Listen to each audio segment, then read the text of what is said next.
ये सब छोड़ो और इस बारे में उससे बात मत करना। नहीं, मुझे क्या जरूरत है कुछ बोलने की। वो इस बारे में चुप जरूर है, लेकिन जल्दी ही बात करेगी।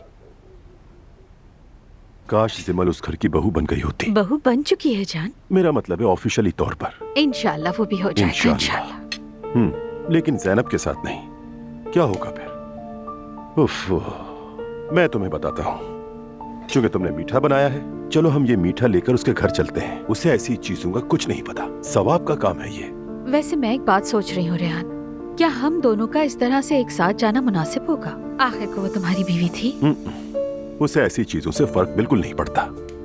हम दोनों को वहां जाना चाहिए।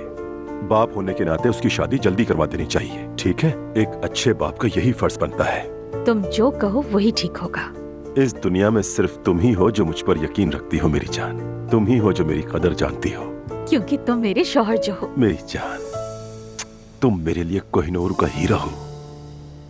मैं इस घर में क्या कर रही हूँ यार? पागल थी जो मैंने ये सब कर लिया।